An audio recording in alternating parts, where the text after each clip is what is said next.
அல்லாஹு ஜல்ல ஷானஹு தஆலா அவன் படைத்திருக்கக்கூடிய படைப்பினங்களில் பாவமே அதிகமாக செய்யக்கூடிய படைப்பினங்கள் நாம் பார்க்கிற பொழுது ஷைத்தான்கள் இருக்கிறார். பாவம் என்றால் என்னவென்றே தெரியாது என்கிற அந்த அடிப்படையில் படைக்கப்பட்ட மலக்குமார்கள் இருக்கிறார்கள்.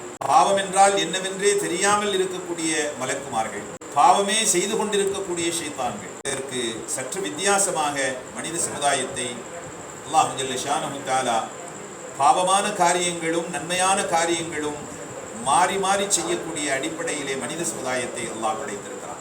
அதன் யதார்த்தத்தை திருக்குர்ஆன் ஷரீஃபிலே அல்லாஹ் சொல்லுவான், ஃபஅல்ஹமஹா ஃபுஜூரஹா வதக்வாஹா.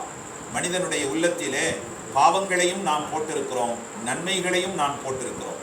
எனவே அவன் நன்மைகளை செய்கின்ற பொழுது கத் அஃப்லஹ மன் ஸக்காஹா, நன்மைகளை செய்கின்ற பொழுது அவன் வெற்றி அடைந்து வருகிறான்.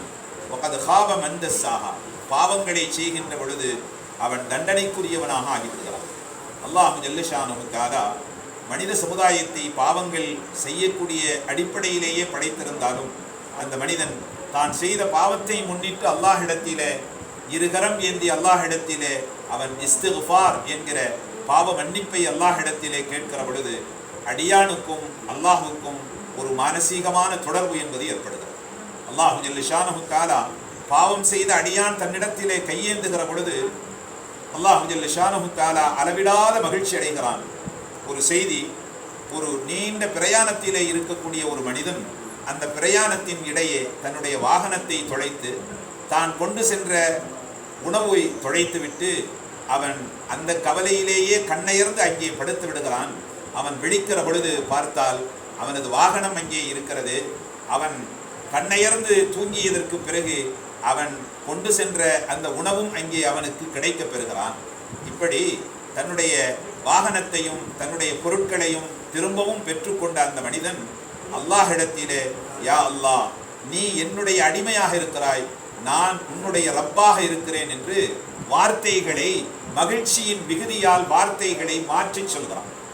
நான் உன்னுடைய அடிமையாக இருக்கிறேன், நீ என்னுடைய ரப்பாக இருக்கிறாய் என்பதைத்தான் நாம் சொல்ல வேண்டும். ஆனால் மகிழ்ச்சியின் மிகுதியிலே மகிழ்ச்சி மிகைத்து விடுகிற பொழுது சில நேரங்களில் வார்த்தைகள் தடுமாறுவது மனித இயற்கை. அந்த அடிப்படையிலே அந்த மனிதன், நீ என்னுடைய அடிமையாக இருக்கிறாய், நான் உன்னுடைய ரப்பாக இருக்கிறேன் என்று அந்த மனிதன் சந்தோஷத்தினால் மாற்றி சொல்கிறான்.